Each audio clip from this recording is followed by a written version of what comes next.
Hello students, स्वागत है आपका हमारे YouTube channel top score academy पर। हमने आपके एक्सरसाइज 2.2 का पार्ट 1 खत्म कर चुके हैं। आज हम पढ़ेंगे पार्ट 2, क्वेश्चन नंबर 2। एक द्विघात बहुपद ज्ञात कीजिए जिसके शून्यकों का योग और गुणनफल जो है क्रमशः नीचे दिया हुआ है। देखिए किस नीचे दिया हुआ है, ठीक है। Find the quadratic polynomials each with given number as the sum and product of its zeros respectively. ठीक है, पहला क्वेश्चन देखिए, क्वेश्चन नंबर 1। यहाँ पे आपको जो पहली नंबर दे रखी है वो दे रखी है योग। योग कितना है आपके पास? अल्फा प्लस बीटा बराबर आपने पढ़ा है माइनस बी अपॉन ए। अपने पास जो इनका सम है यानी कि योग है, सम ऑफ जीरोस यानी कि शून्यकों का योग हमें दे रखा है 1/4। तो बताइए यहाँ पर जो जब हम इससे इसका कंपैरिजन करते हैं तो हमें यहाँ पे देखिए ए के सामने जो लिखा हुआ है 4 वो हो जाएगी ए की वैल्यू, और जो बी के सामने लिखा है वो हो जाएगी बी की वैल्यू। बट जब हम बी की वैल्यू लेंगे तो हमें हमेशा याद रखना है, हमें यहाँ पे अपोजिट साइन के साथ में यानी कि विपरीत चिन्ह के साथ में हमें बी का मान यहाँ पर लेना है।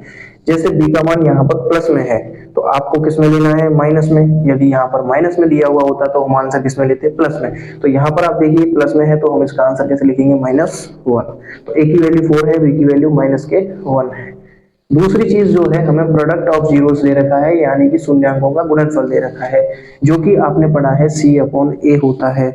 सी अपॉन ए होता है तो लेकिन ये हमें -1 दे रखा है। यहां से हमें सी की वैल्यू तो नहीं पता है लेकिन ए की वैल्यू पता है। ए की वैल्यू आप यहां से देख सकते हो कितनी है? 4। अब ऐसा तो है नहीं एक क्वेश्चन में ही ए की वैल्यू कुछ और हो, एक जगह कुछ और हो। एक क्वेश्चन में यदि ए की वैल्यू 4 है तो ए की वैल्यू यहाँ पे भी कितनी रहेगी? 4 रहेगी। अब हमें यहाँ पे ऐसा कोई नंबर लिखना है कि जिसका आंसर कितना आ जाए? -1। अब बता 4 के ऊपर ऐसा क्या लिखूं जिसका आंसर ए -1 आ जाए? यदि मैं यहाँ पे 4 लिखता हूं तो आंसर 1 आएगा, लेकिन यहाँ में यदि -4 लिख दूं तो आंसर क्या आएगा? बताओ आंसर क्या आएगा यहाँ पे? -1। यानी कि अब ये कंडीशन इसको सेटिस्फाई करती है, और ये किसके बराबर है तुम्हें पता है? c बटे a के बराबर है। अब देखिए यहाँ से a की वैल्यू 4 के बराबर हो गई, और जो c की वैल्यू है वो किसके बराबर हो गई? -4 के। तो यहाँ से जो c की वैल्यू आएगी वो कितनी आएगी? -4। अब आप यहाँ पर लिख सकते हो a इज इक्वल टू कितना है? 4, b इज इक्वल टू कितना है? -1, और c इज इक्वल टू कितना है तुम्हारे पास? -4। अब आपको पता है एक व्यापक द्विघात समीकरण होता है जो कि होता है आपका ax² plus bx plus c is equal to 0। आपको कुछ नहीं करना है, यहाँ पे a की वैल्यू रख दीजिए। a की वैल्यू रखते ही यहाँ पे हो जाएगा 4x²। यहाँ पे b की वैल्यू रखोगे तो -1 रखोगे तो यहाँ पे -1 का गुणा में यदि x से करूंगा तो मेरे पास आंसर आएगा x। यहाँ पे c की वैल्यू यहाँ पे प्लस c है लेकिन यहाँ पे c का मान माइनस में है तो हम यहाँ क्या लिखेंगे? 4 इज इक्वल टू 0। यही आपके जो है यहाँ पर क्या हो जाएगा? आपके आंसर हो जाएगा। इसी के साथ चलते हैं नेक्स्ट क्वेश्चन की तरफ। हाँ तो देखिए क्वेश्चन नंबर 2। यहाँ पे अल्फा प्लस बीटा कितना दे रखा है आपके पास में? -b/a। यहाँ पे जो है आपको दे रखा है √2 -b/a। आपको कुछ नहीं करना है, एक बार इसको स्किप कीजिए। अल्फा इंटू बीटा बराबर कितना दे रखा है? c/a। अल्फा इंटू बीटा का जो मान है 1/3 बराबर c/a। यहाँ से a की वैल्यू 3 है और c की वैल्यू 1 है, तो a का मान कितना हुआ? 3, और c का मान कितना हुआ? 1। अब यहाँ से हमें b का मान और चाहिए। b का मान निकालने के लिए हमें कुछ नहीं करना है, सीधे सीधे आपको यहाँ पे a का मान रखना है। बताइए a का मान कितना है? 3 है, 3 यहाँ रख दिया। b का मान चाहिए तो 3 जो यहाँ डिवाइड में इधर आएगा तो किसमें जाएगा बताओ? मल्टीप्लाई में। तो ये कितना हो गया? 3√2। अब हमें b का मान चाहिए, माइनस b का नहीं चाहिए। तो जो ये माइनस है ना, जब हम माइनस को इधर भेजेंगे तो ये हो जाएगा -3√2। तो b की जो वैल्यू है वो कितनी आ गई? -3√2। अब इसको मैं किस में जमा दूंगा? ax² plus bx plus c के अंदर। a की वैल्यू बोलिए 3, तो 3x²। b की वैल्यू कितनी है? b की वैल्यू आपके माइनस में है तो -3√2x। c की वैल्यू कितनी है? 1, तो 1। ये हो गया आपके आंसर। देखिए क्वेश्चन नंबर 3। यहाँ पे अल्फा प्लस बीटा बराबर आपको पता है -b/a हो जाएगा। यहाँ पे आपको अल्फा प्लस बीटा कितना दे रखा है? 0, तो ये दे रखा है -b/a। यदि मैं इसको 1 मान लूँ इसके नीचे तो कोई दिक्कत वाली बात नहीं है। तो यहाँ से जो a की वैल्यू है वो कितनी आ गई? a की वैल्यू कितनी आ गई? 1। b की वैल्यू कितनी आ गई? 0। 0 में कोई प्लस माइनस नहीं होता है, ठीक है। अब हमारे पास जो दे रखा है अल्फा इंटू बीटा वो कितना दे रखा है? √5। ये होता है तुम्हारा c/a। ठीक है, √5। यहाँ पे यदि मैं a की जगह a का मान कितना आया 1 मैंने रख दिया, कोई फर्क पड़ा गया नहीं पड़ा। तो यहाँ से सीधे c की वैल्यू कितनी आ गई आपके पास में √5। ठीक है, अब इसको आप ax² plus bx plus c के अंदर पुट कर दीजिए। एक रखूंगा, एक का स्क्वायर एक्स स्क्वायर से करेंगे तो x²।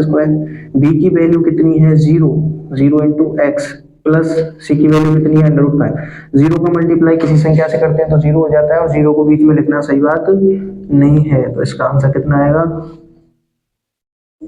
x² plus √5। ये इसका आंसर हो जाएगा। देखें क्वेश्चन नंबर 4, इसमें अल्फा प्लस बीटा बराबर दे रखा है -b/a, जो जिसका मान आपको यहाँ पर -b/a जो है इसका मान दे रखा है 1।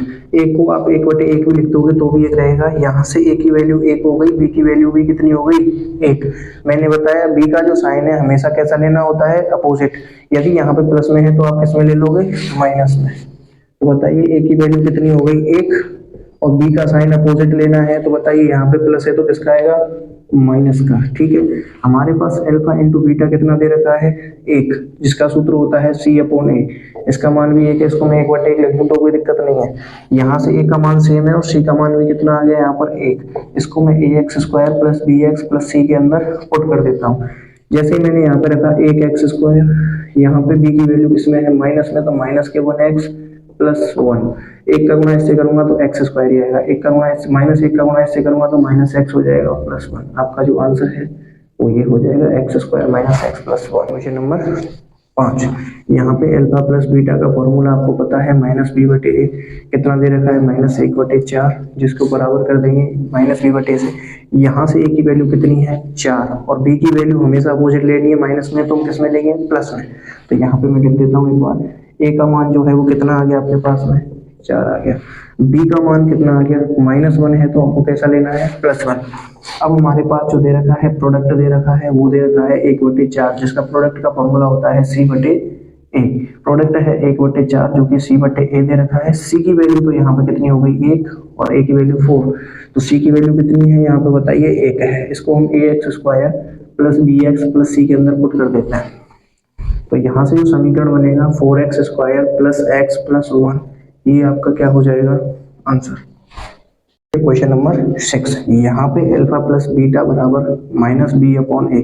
अल्फा प्लस बीटा कितना दे रखा है 4, जो कि -b/a के बराबर है।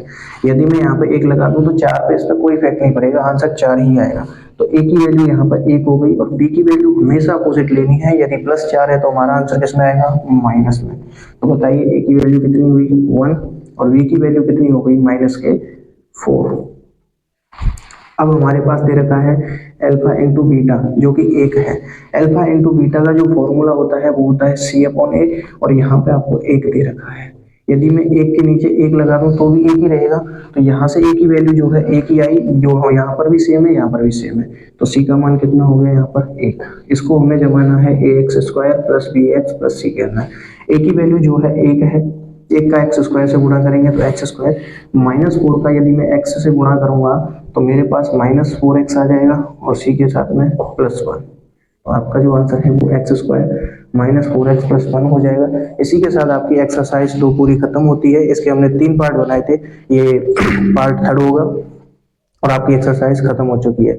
अगर वीडियो आपको अच्छी लगी हो तो हमारे वीडियो को लाइक करें, कमेंट करें, शेयर करें, और चैनल को जरूर सब्सक्राइब करें।